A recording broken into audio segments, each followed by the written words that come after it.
Marley was dead. She begin with. There's no doubt whatever about that. The register of his burial was signed by the clergyman, the clerk, the undertaker, and the chief mourner. Scrooge signed it, and old Marley was as dead as a doornail. Scrooge knew he was dead, and of course he did. How could it be otherwise? Scrooge and he were partners for I don't know how many years.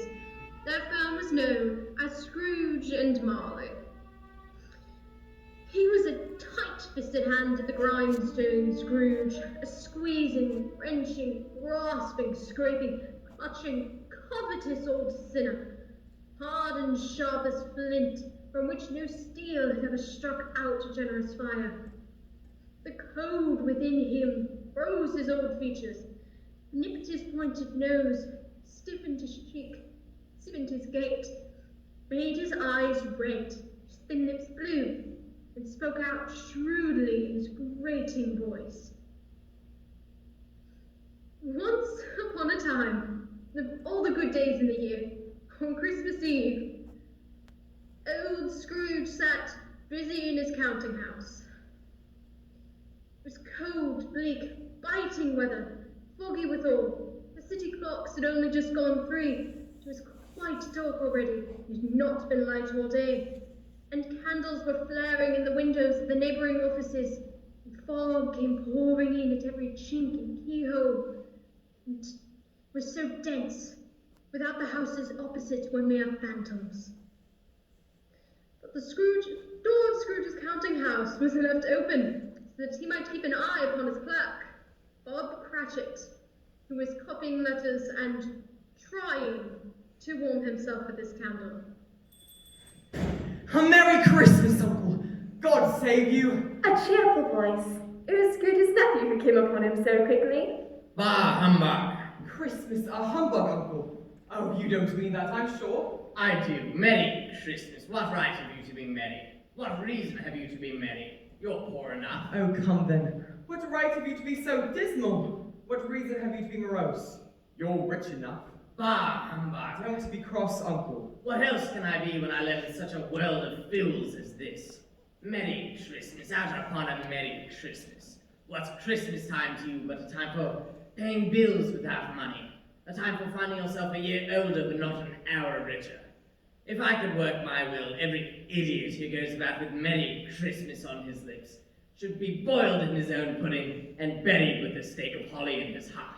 He should. Uncle. Nephew, keep Christmas in your own way and let me keep it in mine. Keep it?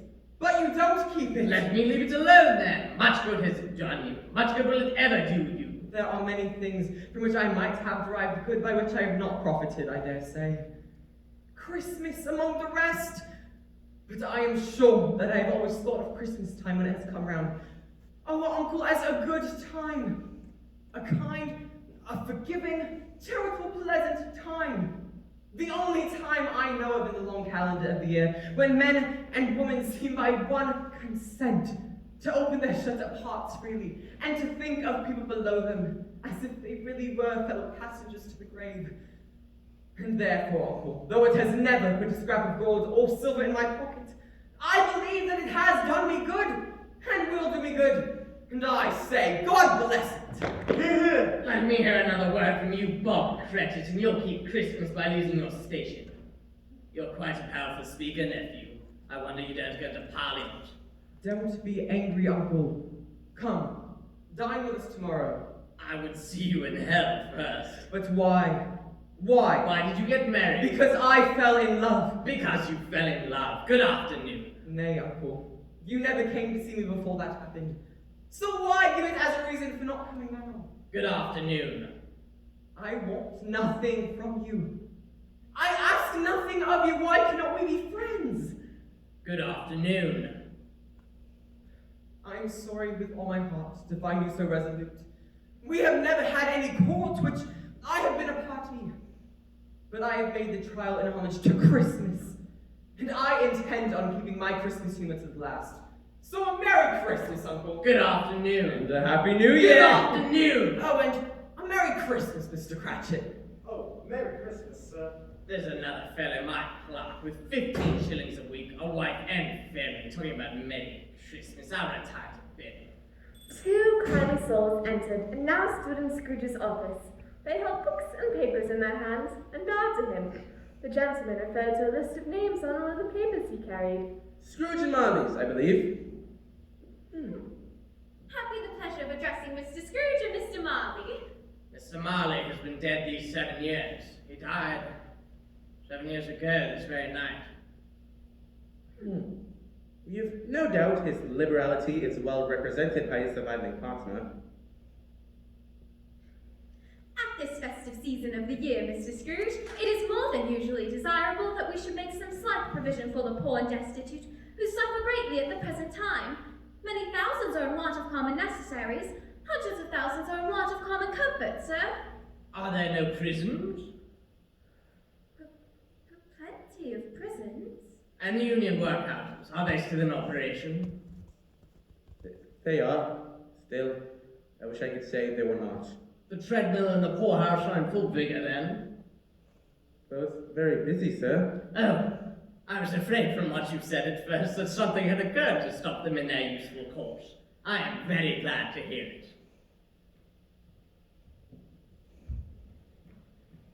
Under the impression that they scarcely furnish Christian cheer of mind or body to the multitude, a few of us are endeavoring to raise a fund to buy the wholesome meat, drink, and means of warmth. We choose this time because it is a time above all others when want is keenly felt and abundance rejoices.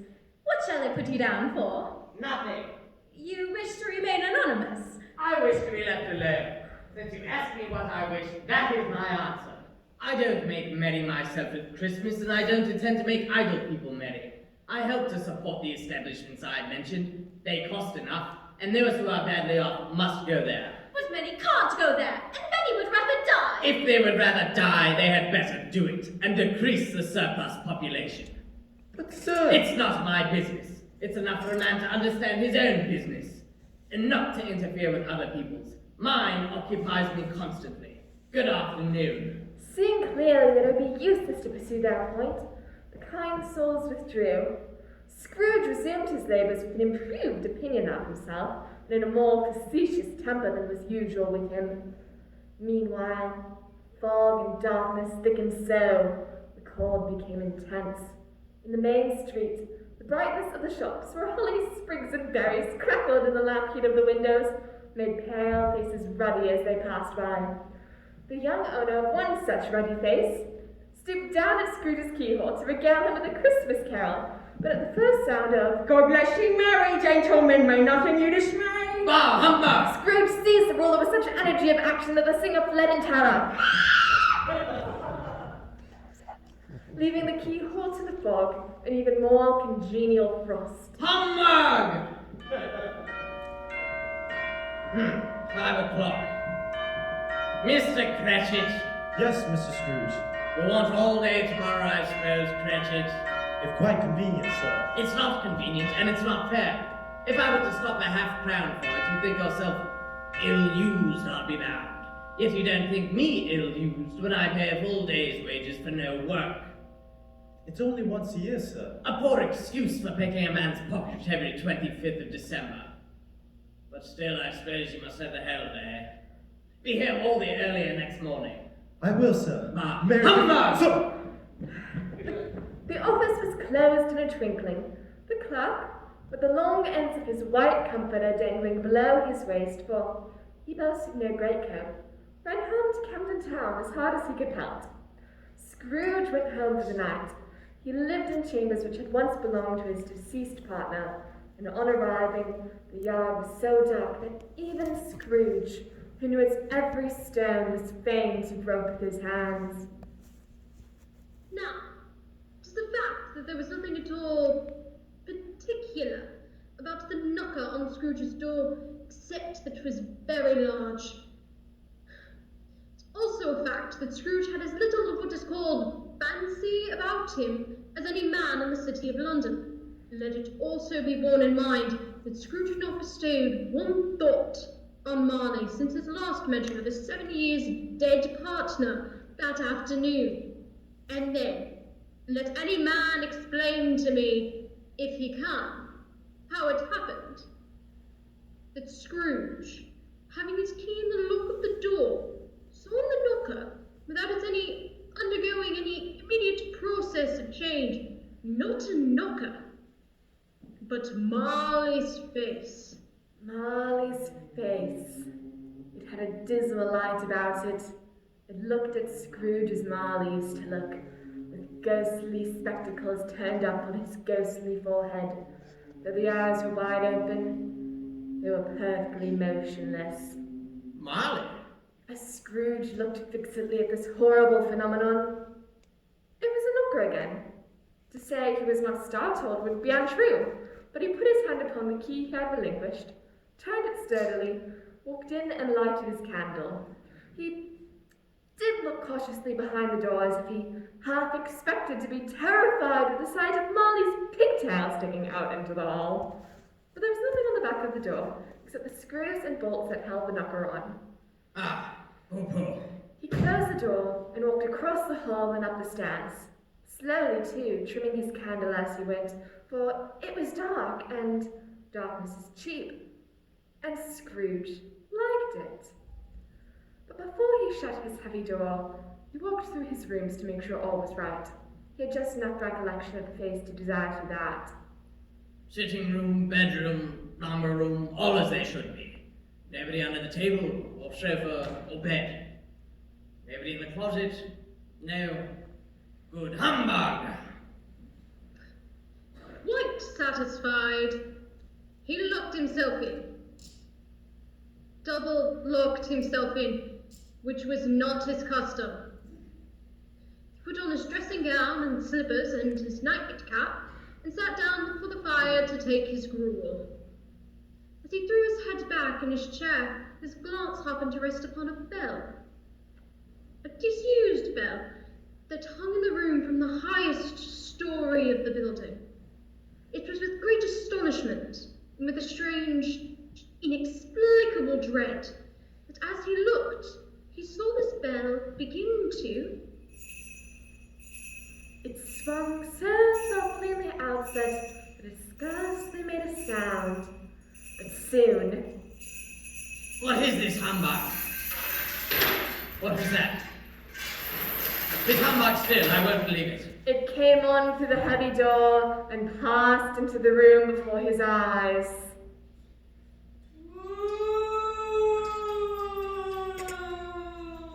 The same face, the very same. Marley in his pigtail and usual waistcoat. The chain he drew was clasped about his middle. It was long and wound about him like a tail. It was made of cash boxes, keys, padlocks, ledgers, deeds, and heavy purses, wrought in steel. His body was transparent. Scrooge had often heard it said that Marley had no bowels, but he had never believed it until now. No, nor did he believe it even now, though he felt the chilling influence of death-cold eyes. He was still incredulous and fought against his senses. How now? What do you want with me? Much. Who are you? Ask me who I was. Who were you then? You're particular for a shade. In life, I was your partner, Jacob Marley. Can you sit down? I can. Do it then. You don't believe in me. I don't. Why do you doubt your senses? Because a little thing affects them. A slight disorder of the stomach makes them cheats. You might be an undigested bit of beef, a blot of mustard, a crumb of cheese, a fragment of underdone potato. There's more of gravy than grave about you, whatever you are. Humbug, I tell you, humbug. Mercy, gentle apparition, why do you trouble me? Man of the worldly mind, do you believe in me or not? I do, I must. But why do spirits walk the earth, and why do they come to me? It is required of every man that the spirit within him should walk abroad among his fellow men, and travel far and wide. If that spirit goes not forth in life, it is condemned to do so after death.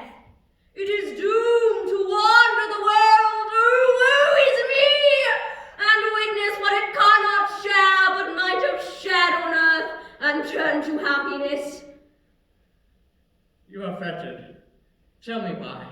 I wear the chain I forged in life.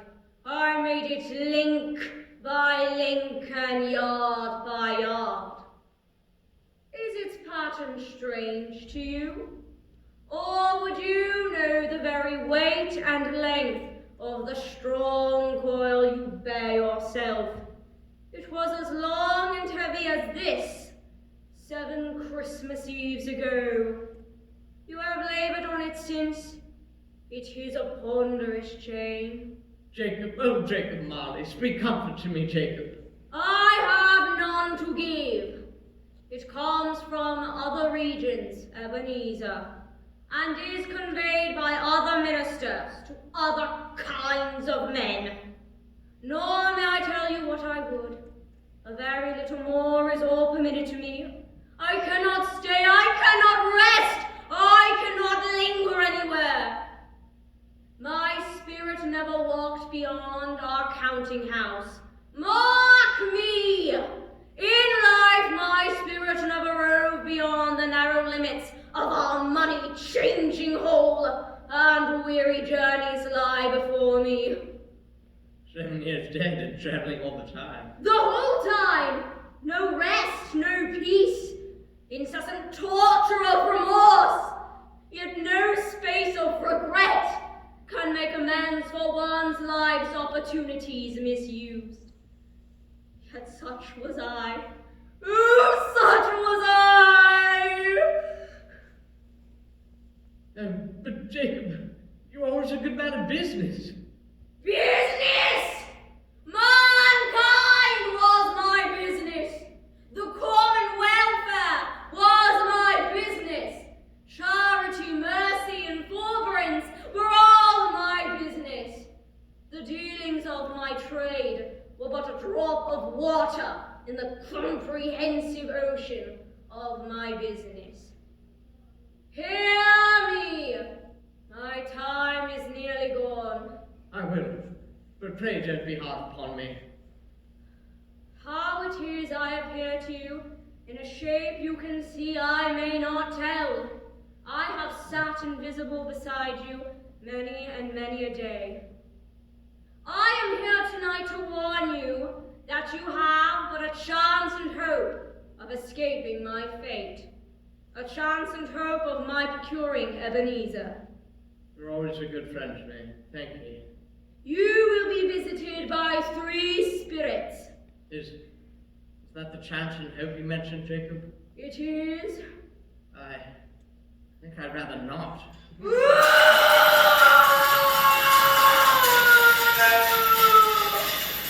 Without the visits, you cannot hope to shun the path I tread. Expect the first tomorrow when the bell tolls 1. Couldn't I take them all at once and have it over, Jacob? Expect the second on the next night at the same hour. The third upon the next night when the last stroke of midnight has ceased to vibrate. Look to see me no more, and look that for your own sake you remember what has passed between us. As Scrooge ventured to raise his eyes again, he found the apparition walking slowly backwards from him. And at every step it took, the window raised itself a little, so that when the spectre reached it, it was wide open. The spectre, with a mournful cry, looked out upon the bleak, dark night.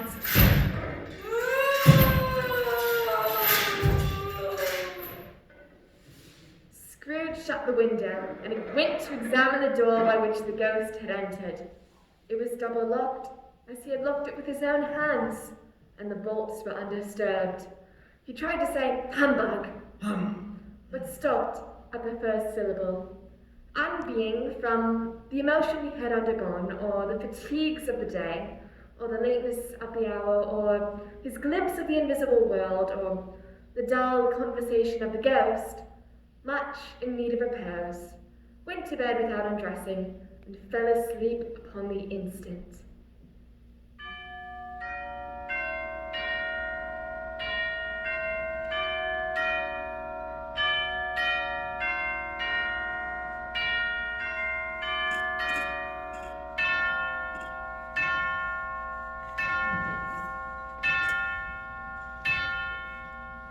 Midnight. Or is it? Why, it isn't possible that I can have slept the whole day and far into another night. Why, it isn't possible that something has happened to the sun. This is 12 at noon. Marley. Just a dream. Time is passing. When did he say?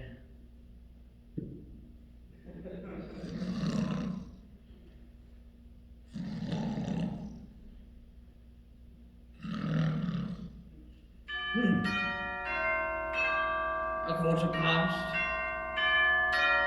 half past, a quarter to it, the hour itself and nothing else.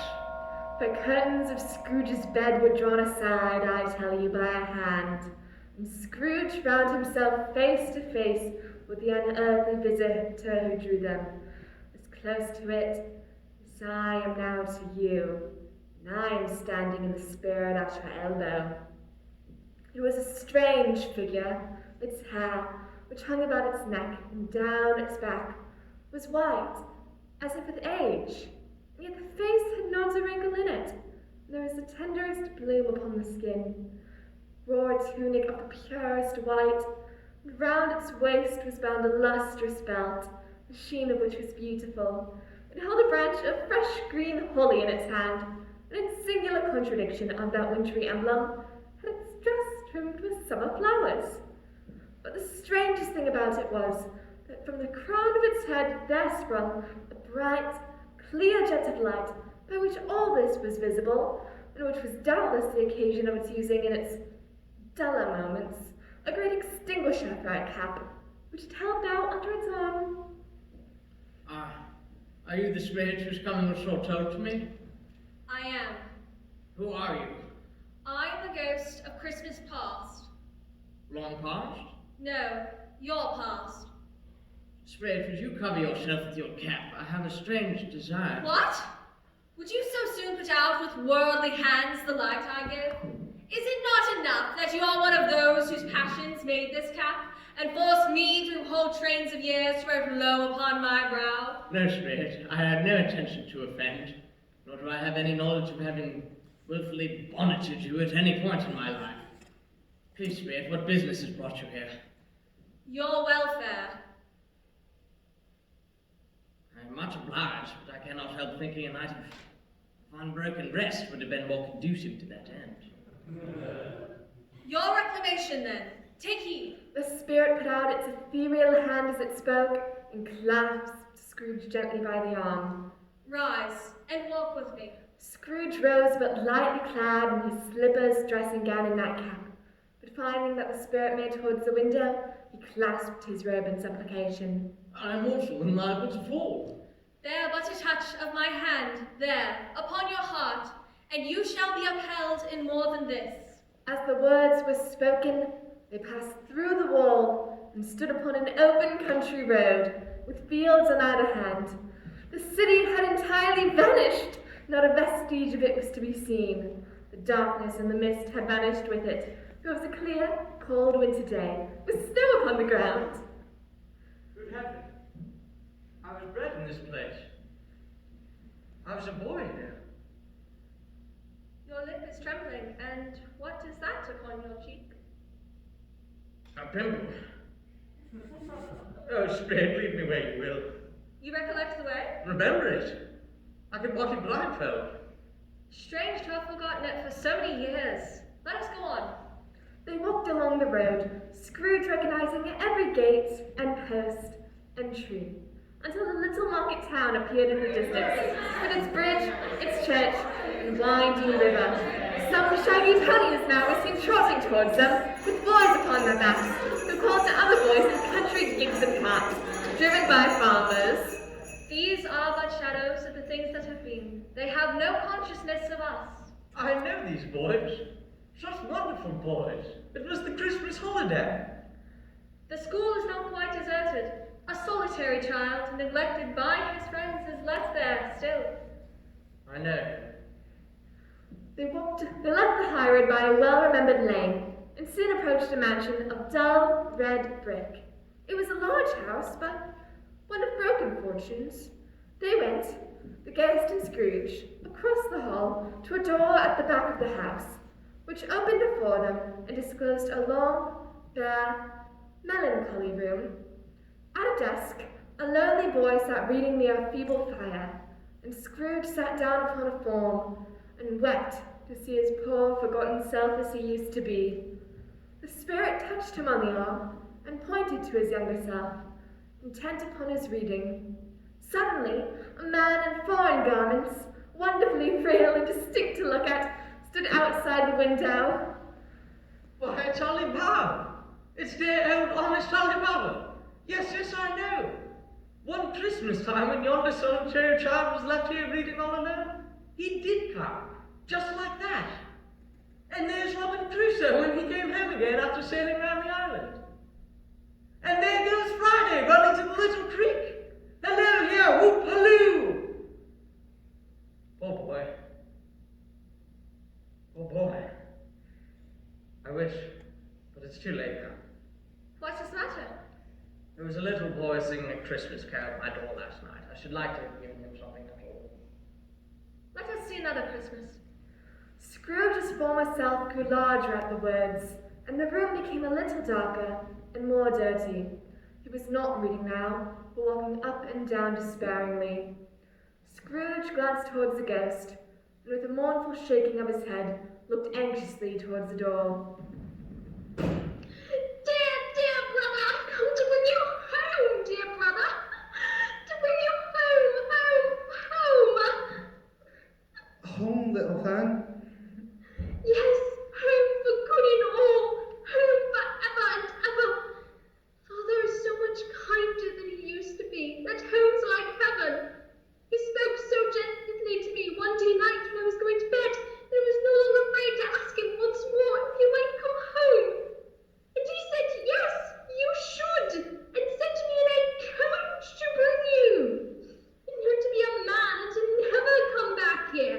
But first, we're to be together all the Christmas long and have the merriest time in all the world.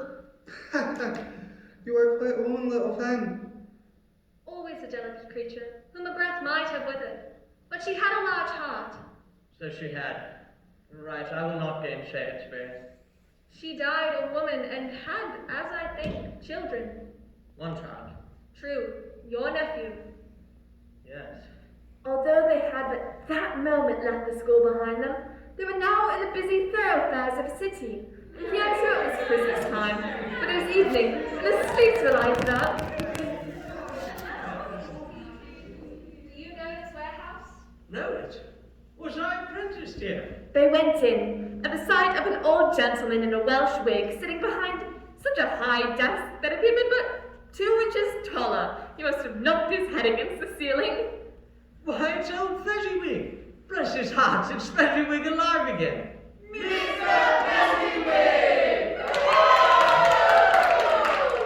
Ho, Dick Wilkins, Ebenezer Scrooge.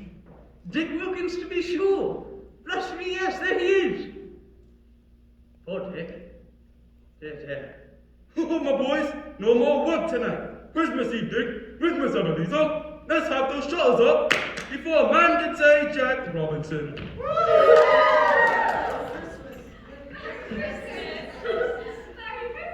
Hi-le-ho, hey away, my lads, and let's have lots of room here. Hi-le-ho, Dick. Cheer up, Ebenezer. Ah, here comes Mrs. Fezziwig. Oh, Mr. Fezziwig. And my 3 Miss Fezziwig. Hello! In came all the young men and women employed in the business. In came the housemaid. with her cousin, the baker. In came the cook, Hello. with her brother's particular friend, the milkman. In they all came, one after another. Away they all went, 20 couples at once, hands half round and back again, round and round.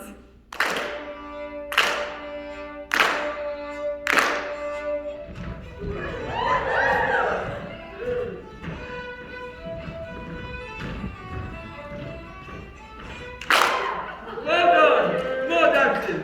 More! There is cake and cool fruits and mince pies and plenty of beer. Come, Mrs. Fezziwig, dance with me. Oh, Mr. Fezziwig, you are remarked for all the dances here. And so are you, Mrs. Fezziwig. When the clock struck 11, this domestic ball broke up. Mr. and Mrs. Fezziwig took their stations, shaking hands with each guest individually as he or she went out. During the whole of this time, Scrooge had acted like a man out of his mind. His heart and soul were in the sea, and with his former self. It was not until now that he remembered the ghost, and became conscious that it was looking full upon him, while the lines upon its head, but very clear. A small matter to make these silly folks so full of gratitude. Small? Why is it not? He has spent but a few pounds of your mortal money, 3 or 4 perhaps. Is that so much that he deserves praise? It isn't that, Spirit, it isn't that. He has the power to render us happy or unhappy, to make our service light or burdensome, a pleasure or a toil. To say that his power lies in words and looks, in things so slight and insignificant, it is impossible to add and count him up. What then? The happiness he gives is quite as great as if it cost a fortune. What is the matter? Nothing. Something, I think. I should just like to be able to say a word or two to my clerk just now, that's all. My time grows short. Quick! Again Scrooge saw himself. He was older now, a man in the prime of life. His face had not the harsh and rigid lines of later years, but had begun to wear the signs of care and avarice. There was an eager, greedy, restless motion in the eye, which showed the passion that had taken root, and where the shadow of the growing tree would fall. He was not alone, but sat by the side of a fair young girl in a morning dress, in whose eyes there were tears, which sparkled in the light that shone out of the ghost of Christmas past. Ebenezer, it matters little. To you, very little.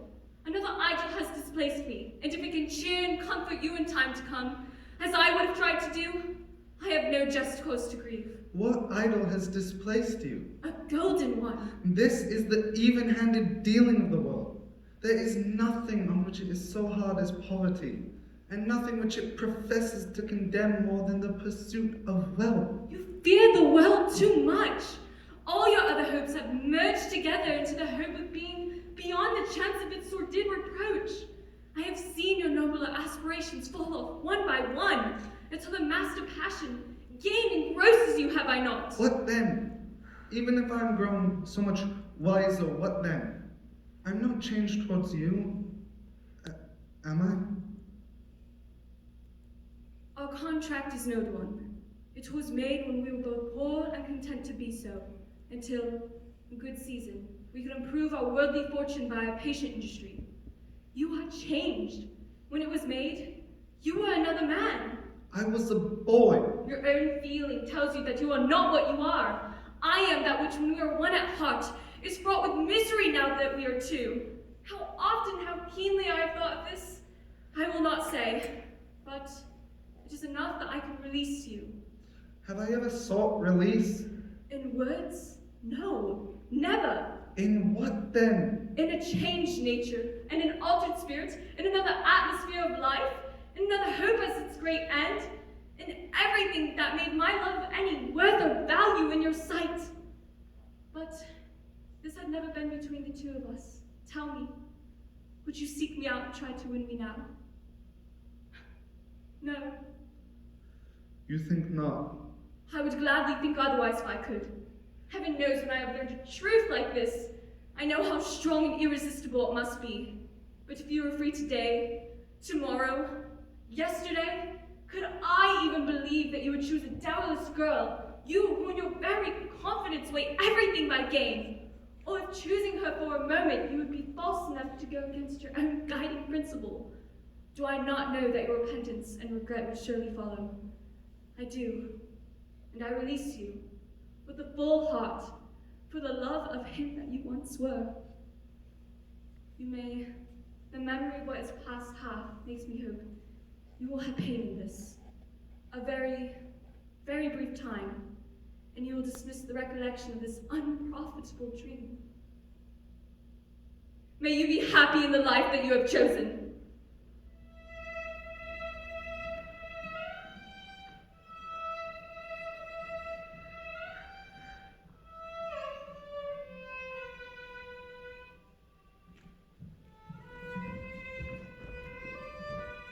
Spirit, show me no more. Conduct me home. Why do you delight to torture me? I told you these were shadows of the things that have been, that they are what they are. Do not blame me. Remove me. I cannot bear it. Scrooge turned upon the ghost and wrestled with it. He seized the extinguisher cap, by a sudden action pressed it down upon its head. But though he pressed down with all his forces, he could not hide the lights. He was conscious of being exhausted, and of being in his own bedroom. He gave the cap a parting squeeze and sank into his bed in a heavy sleep.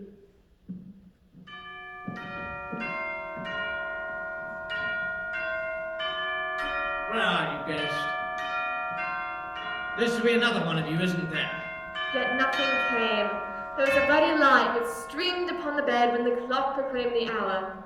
Scrooge began to think that the source of this ghostly light might be in the adjoining room. I'll go and look, shall I? Scrooge, I bid you enter. The walls and ceiling were so hung with living green that it looked a perfect grove.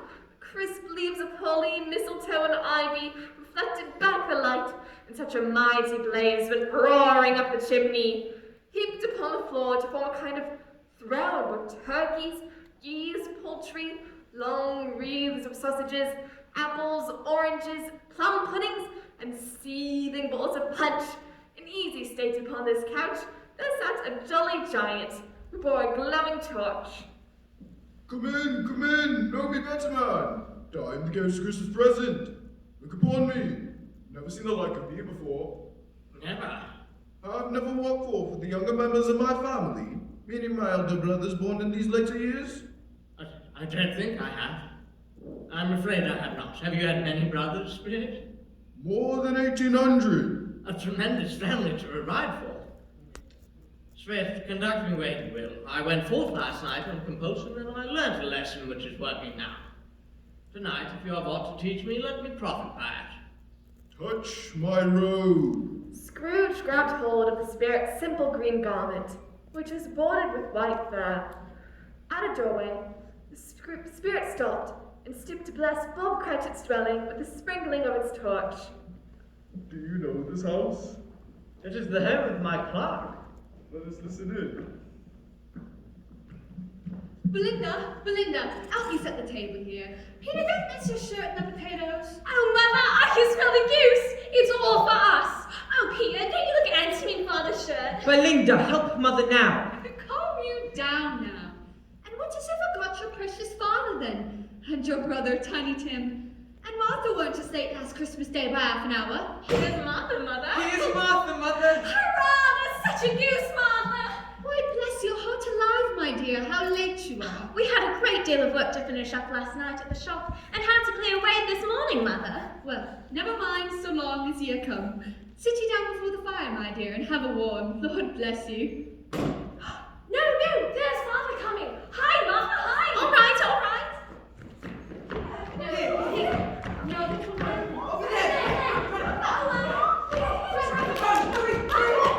My dear, you are come home. And Tiny Tim. Why, where's our Martha? Yes. Where's Martha? Not coming. Not coming.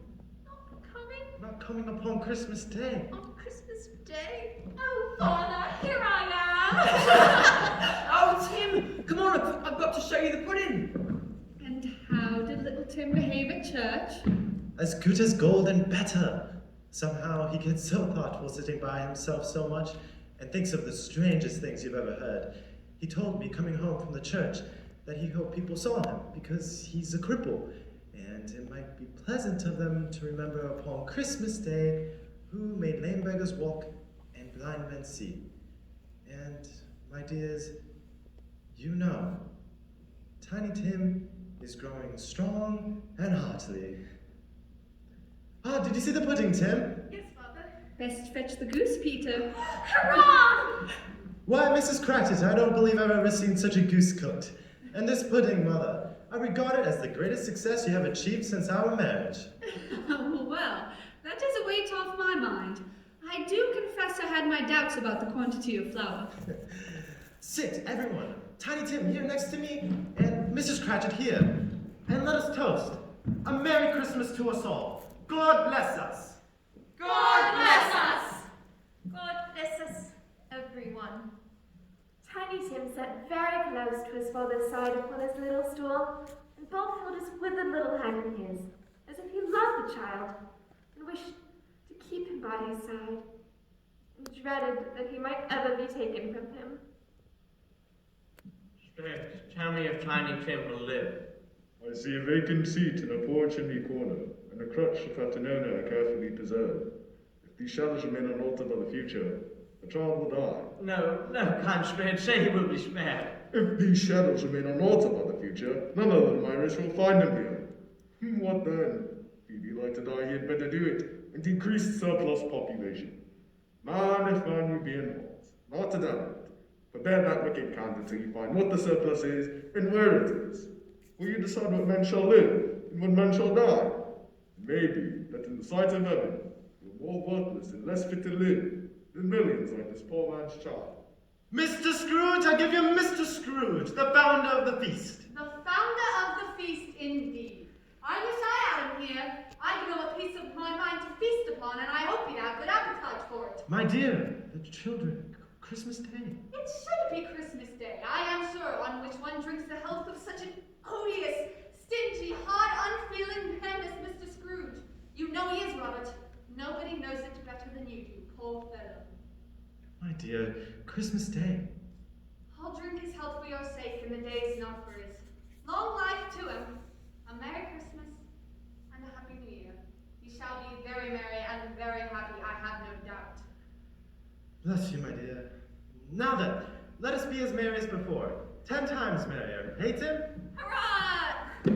They were happy, grateful, pleased. And when they faded, and looked happier yet in the bright sprinklings of the spirit's tortured parting, Scrooge had his eye upon them, especially on Tiny Tim until the last.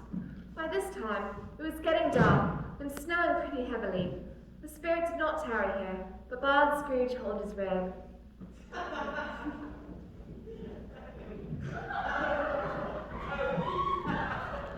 It is my nephew. Scrooge found himself in a bright, dry, gleaming room, with the spirit standing smiling by his side, and looking at that same nephew with approving affability. He said that Christmas was a humbug. As I live, he believed it too. More shame for him, Fred, my dear. Do you recognize your nephew's wife? She's pretty, isn't she? She is the sunniest pair of eyes. Oh, he is a comical old fellow. That's the truth, and not so pleasant as he might be. However, his offenses carry their own punishments, and I have nothing to say against him. I'm sure he is very rich, Fred. At least you always tell me so. But what of that, my dear? His wealth is of no use to him. He don't do any good with it. He don't make himself comfortable with it. And he hasn't the satisfaction of thinking that he is ever going to benefit us with it. I have no patience with him. Oh, I have. I'm sorry for him. I couldn't be angry with him even if I tried. Who suffers most by his ill wounds? Himself. Always. Here, he takes it into his head to dislike us and won't come and dine with us. Now what's the consequence? He don't lose much for dinner. I think this is a very good dinner. Well, I'm very glad to hear it because I have great faith in young housekeepers. What do you say, Topper? Here were bachelors, a wretched outcast who has no right to express an opinion on the subject. Oh, do go on, Fred. He never finishes what he begins to say. He's such a ridiculous fellow. I was only going to say that the consequence of his taking a dislike to us and not making merry with us is, as I think, he loses some pleasant moments, which could do him no harm. But I intend to give him the same chance every year, whether he likes it or not. For I pity him. He may rail at Christmas till he dies, but he can't help thinking better of it.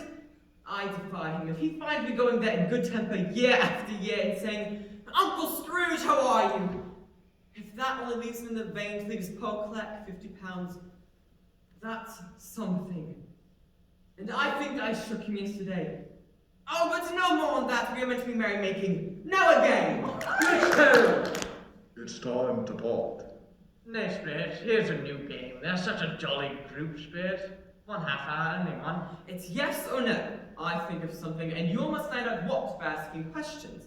But I shall only answer yes or no. Oh. All right, I am ready. Is it an animal? Yes. Extinct? No. Could I have it as a pet? No. So it is a disagreeable animal? Yes. A dangerous animal? Savage? Yes and yes. Oh, what noise? Oh no, yes or no. Does it growl? Yes. Where might we find it? In England? Yes. In London, no doubt. Yes. Where might we see it? Think. Does it walk in the streets? Yes. In the water? In a menagerie? Not in the water, not in show. Careful now, Fred, breaking your own rules. Yes and no, if you please. Oh, quiet, Topper. Is it a horse? No. A donkey? No. Cow? Bull? No. Dog? No pets. A tiger? A bear? No. I found it out. I know what it is, Fred. I know what it is. Oh, what is it? It's your Uncle Scrooge. Now, Fred, you ought to have said yes to that, saying there was sufficient to divert us from your uncle, if we had had him in mind. No, he has given us plenty of merriment, I am sure, and it would be ungrateful not to drink his health. Now, here is a glass of mulled wine, ready at our hand at the moment, and I say, Uncle Scrooge. Well, Uncle Scrooge. Uncle Scrooge! A Merry Christmas and a Happy New Year to the old man, whatever he is. He wouldn't take it from me, but may he have it nevertheless. Uncle Scrooge. Oh, I wish. But the ghost did not give Scrooge time. The whole scene passed off in the breath of the last words spoken by his nephew. They came to an open place, and Scrooge, looking at the spirit as it stood beside him, noticed that its hair had turned grey. You have become older. Our spirit's life so short. My life upon this globe is very brief. It ends tonight. Tonight? Tonight at midnight. Hark! The hour is drawn near. Spirit, forgive me if I'm not justified in what I ask, but I see something protruding from your cloak and not belonging to yourself. Is it a foot or a claw? It may be a claw. The flesh there is upon it. Look here. From the foldings of its robe, it brought 2 children, wretched, abject, frightful, hideous, miserable. They knelt down at its feet and clung upon the outside of its garment. Oh man, look here! Look down here! Spirit, are they yours? They are man's, and they cling to me, appealing from their fathers. This boy's ignorance, this girl's warmth. Wear them both in all of their degree. Especially this boy, for on his brow I see written which is doom, unless the writing be erased. Deny it, slander those who tell it be, admit it for factious purposes, and make it worse, and bide the end. Have they no refuge? Or resource? Are there no prisons? Are there no workhouses? Spirit, where are you? No, don't leave me, Spirit. As the last stroke ceased to vibrate, Scrooge remembered the predictions of old Jacob Marley, and looking up, beheld a solemn phantom, draped and hooded, coming like a mist upon the ground towards him. The phantom slowly, gravely, silently approached. When it came near him, Scrooge bent down upon his knee. It was shrouded in a deep black garment, which concealed its head, its face, its form, and left nothing of it visible save one outstretched hand. It was tall and stately when it came beside him, and its mysterious presence filled Scrooge with a solemn dread. Scrooge knew no more than this, for the spirit neither spoke nor moved. Are you the ghost whose coming was foretold to me? You are about to show me shadows of things that have not happened, but will happen in the time before us? Is that so, Spirit? Though ghosts of the future, I fear you more than any spectre I have seen. But as I know your purpose is to do me good, and as I hope to live to be another man from what I was, I am prepared to bear your company and do it with a thankful heart. Will you not speak to me? The spirit's hand was pointed straight before them. Lead on, lead on. The night is waning fast, and this is precious time to me, I know. Lead on, Spirit. Scrooge followed in the shadow of the spirit's dress, which bore him up and carried him along to an obscure part of London. Alleys and archways, like so many cesspools, disgorged their offences of smell, dirt, and light upon the straggling streets. Far in this den of infamous resort was a low-browed beetling shop, for iron, old rags, bottles, bones, and greasy offal about. Sitting in among the wares he dealt in, by a charcoal stove made of old bricks, was a grey-haired rascal, nearly 70 years of age. A woman with 2 heavy bundles slunk into the shop, but she had scarcely entered when another woman, similarly laden, came in too. Let me, the showman, alone to be the first. Let Miss Stilbert alone to be the second. Look here, old Joe, here's a chance if you haven't all met me in your shop without meaning it. Certainly come to the right place. Come into the parlor. You made free of it long ago, you know. The other 2 ain't strangers. Wait till I shut the door of the shop. Ah! How it shrieks. There isn't such a rusty bit of metal in this own place since its own hinges. I believe. And there isn't such an old pair of bones here as me own. We're all suitable to our callings. We're all well matched. Come into the parlor. Come into the parlor. What odds, Mrs. Dilbert? Every person has a right to take care of themselves. They always did. That's true indeed. No man more so. Why then, don't stand as to go to a afraid woman. Who's wiser? We aren't pick holes in each other's coats, I suppose. No, indeed. I should hope not. Very well then, who's wistful to a few things like these? Not the dead man, I suppose. No, indeed. If you wanted to keep him after he was dead, a wicked old screw, then why wasn't he not wanting his lifetime? If he hadn't, he'd have had somebody to look after him when he was struck with death. Lying, gasping out his last there, alone by himself. No true word, but never spoke. It's a judgment on him. Or we should work a little heavier judgment, and it should have been made of on it. Or we could have laid the hands on anything else. Open the bundle, old Joe, and let me know the value of it. Speak up plain, not afraid to be the first, nor afraid for them to see it. You know very well that we are helping ourselves before we met you, I believe. It's no sin. Open the bundle, Joe. Alrighty. Pencil case, sleeve buttons, a brooch. No great value there. Well, here's your account. And I would have given another 6pence if I'd be boiled for not doing it. Miss Dibbler, what have you? Sheets, towels, some silver teaspoons. That's a fine. Boots. Alright, here you are. I always give too much to the ladies. It's a weakness of mine, and that's the way I ruin myself. That's your account. If you asked for another penny and made it an open question, repent for being so liberal and knock off half a crap. And now, undo my second bundle, Joe. A second? What do you call this? Bed curtains? Bed curtains. You don't mean you took them down, rings and all, with them lying there? Yes, I do. Why not? You were born to make your fortune, and you will certainly do it. Oh, I certainly shan't hold up my arm when I can get anything in it by reaching it out. For the sake of a man such as he was, I promise you, Joe. Don't drop that all upon the blankets now. His blankets? Who else do you think? Isn't Lord will take hold out of my desk? I hope it didn't have anything catching.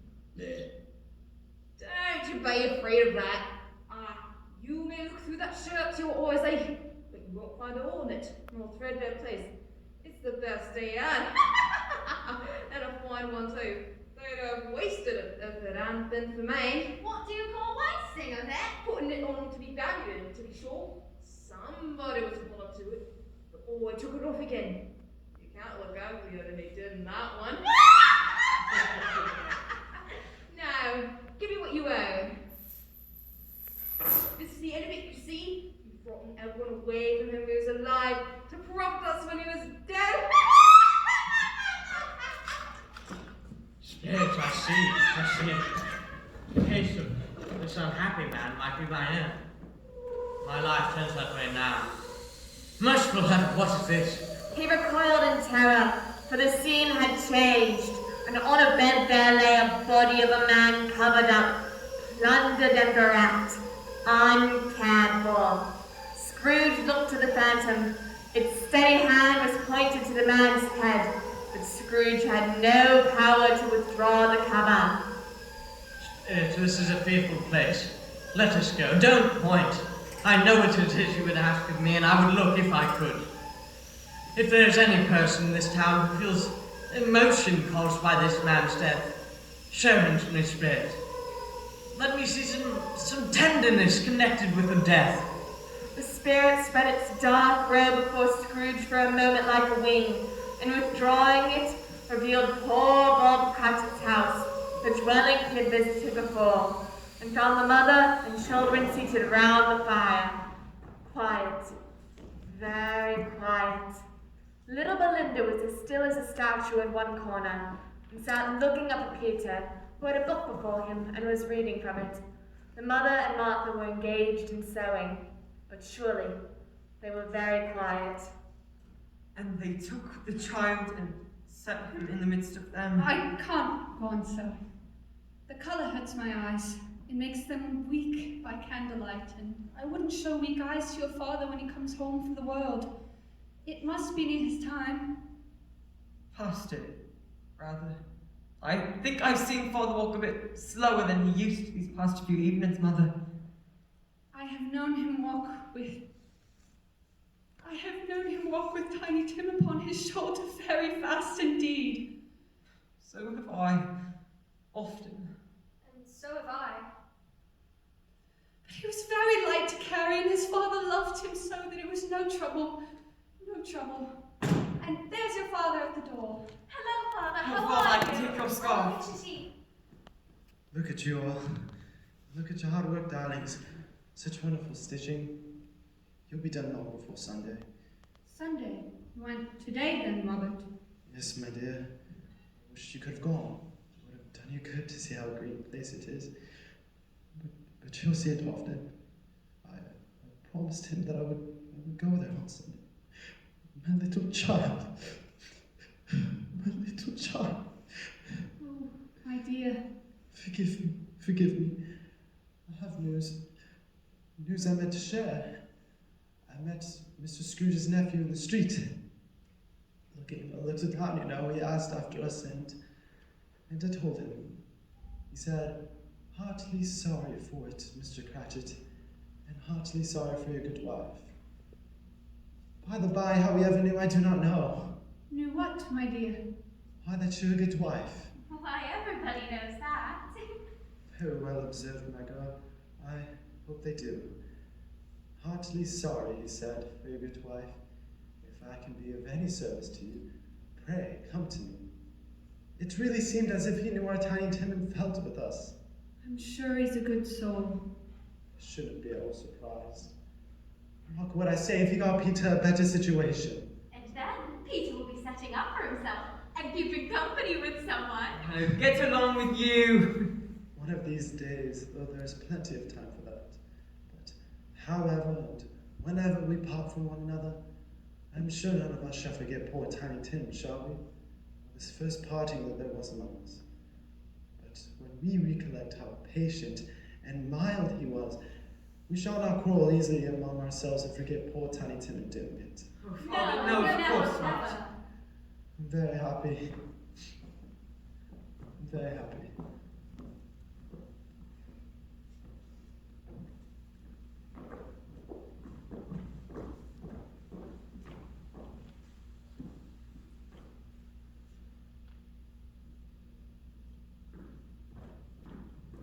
Spectre, something informs me that our parting moment is at hand. I know it, but I know not how. Tell me, what was that man whom we saw lying on the bed?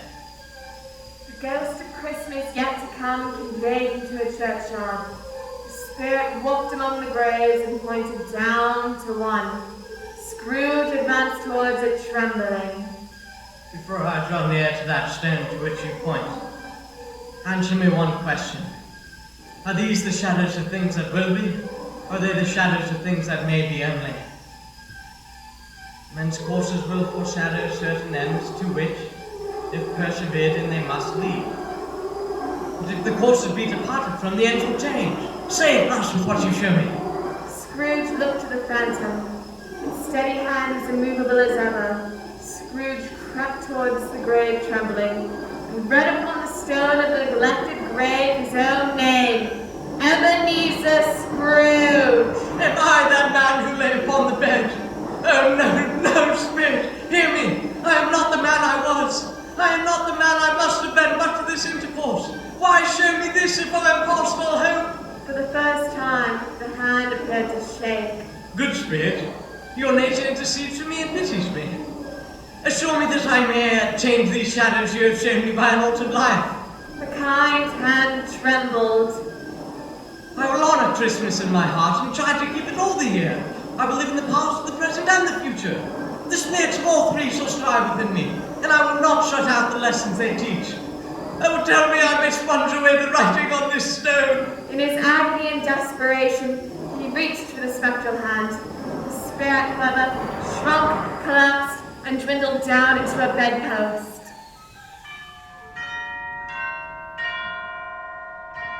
Yes! And the bedpost was his own. The bed was his own. The room was his own. Best and happiest of all. The time before was his own to make amends in.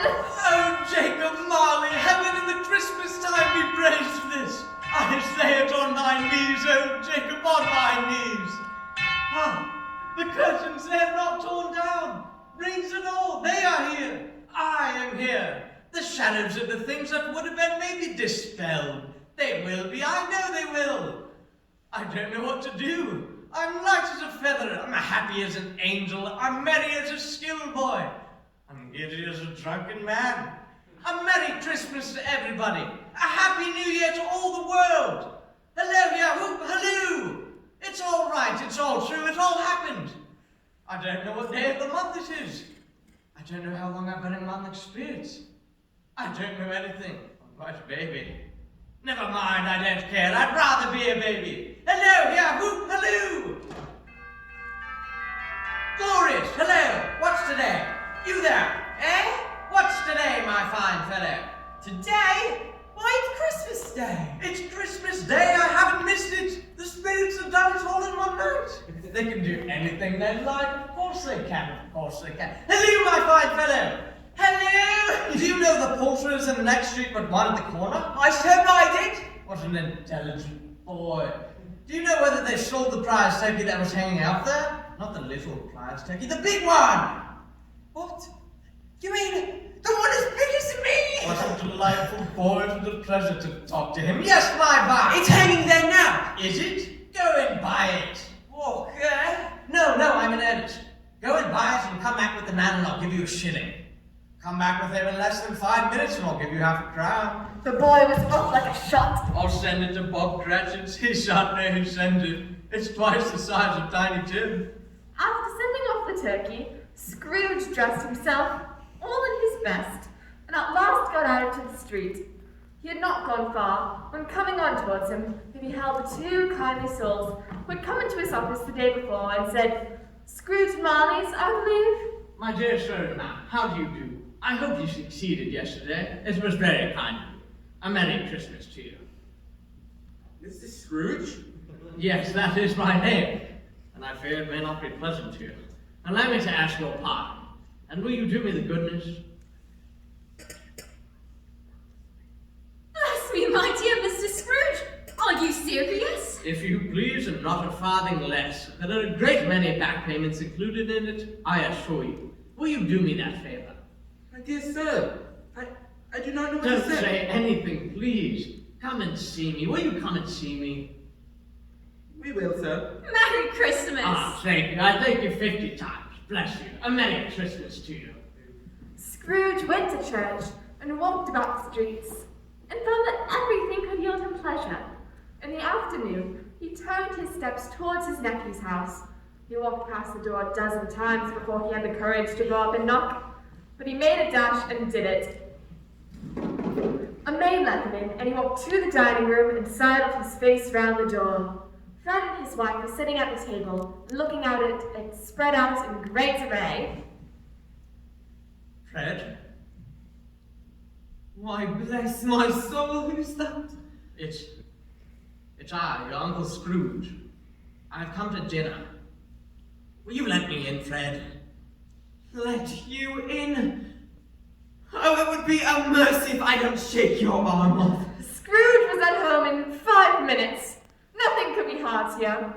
His niece looked just the same. So did all the guests when they came. Wonderful party, wonderful games, wonderful happiness. Merry Christmas, Uncle. Merry Christmas. But he was early at the office next morning. Oh, he was early there. If only he could be there first and catch Bob Cratchit coming late. That was the thing he had set his heart upon. And he did it. Yes, he did. The clock struck 9. No Bob. 15:15. No Bob. He was a full 18 minutes and a half behind his time. Scrooge had his door wide open, that he might see him when he came into the tank.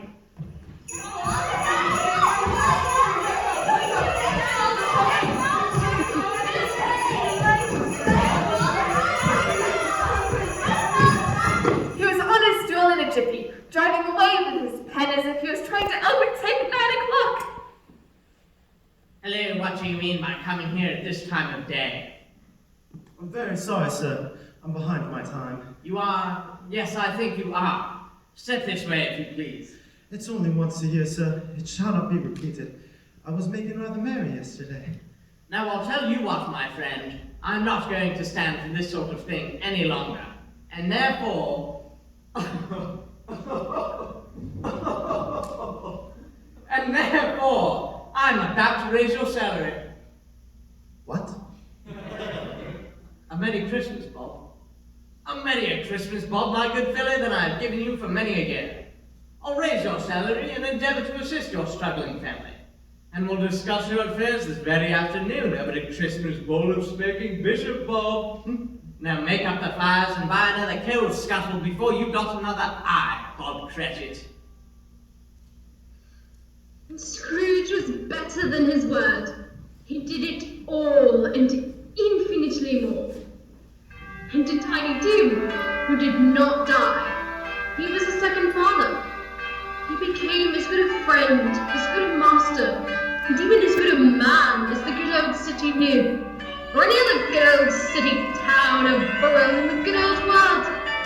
Some people laughed to see the alteration in him, but he let them laugh, and little needed them, for his own heart laughed, and that was quite enough for him. It was always said of him that he knew how to keep Christmas well, if any man alive possessed the knowledge. And may that truly be said of us, and of all of us. And so, as Tiny Tim observed, God bless us, everyone. God bless us, everyone.